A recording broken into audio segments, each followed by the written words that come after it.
ওম নমস্তে ভগবতে প্রণবায়। ভারত সেবাশ্রম সংঘের প্রাণপুরুষ যুগাচার্য আচার্য শ্রীমৎ স্বামী প্রণবানন্দজি মহারাজ। তমেব মাতা চ পিতা তমেব বন্ধুস্য সখা তমেব বিদ্যাদবিনাং তমেব সর্বং মম দেব দেব তমেব সর্বং মম দেব দেব।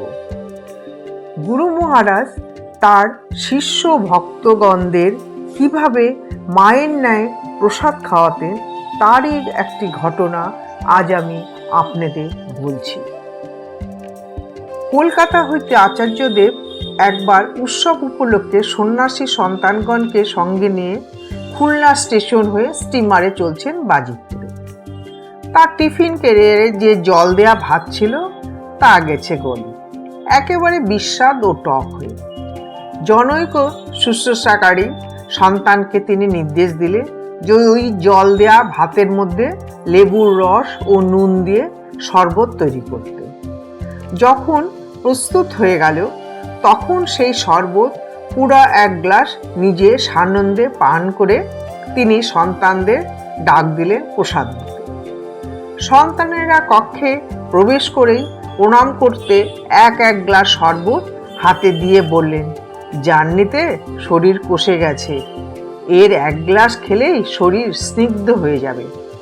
ঠাকুরের দেয়া সেই প্রসাদ খেয়ে সন্তানদের যে সে কি পরমানন্দ! শত কর্মব্যস্ততার মধ্যেও খাওয়ার সময় উপস্থিত থেকে তিনি নিজের প্রত্যক্ষ তত্ত্বাবধানে সকলকে মায়ের ন্যায় খাওয়ানোই ছিল তার নিত্যকারের মতো।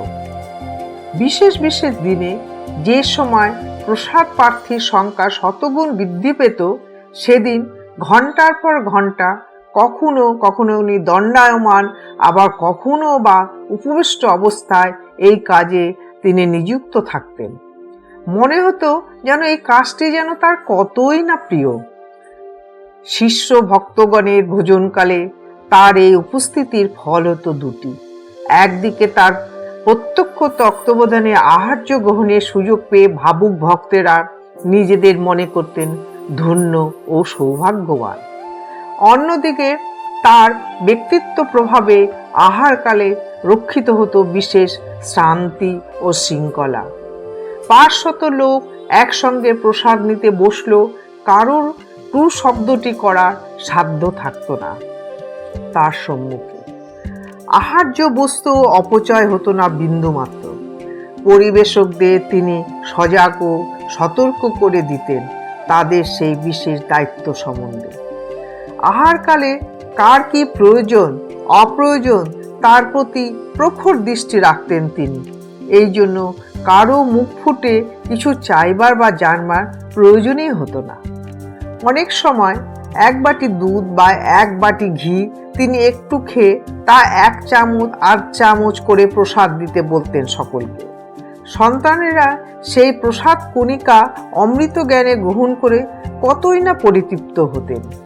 কোনো কোনো সময় ফল, মিষ্টান্ন, সন্দেশ, রসগোল্লা বা এরূপ কোনো উত্তম আহার্য বস্তু সংগৃহীত হলে প্রসাদ নেবার জন্য তিনি আহ্বান করতেন সন্তানদের।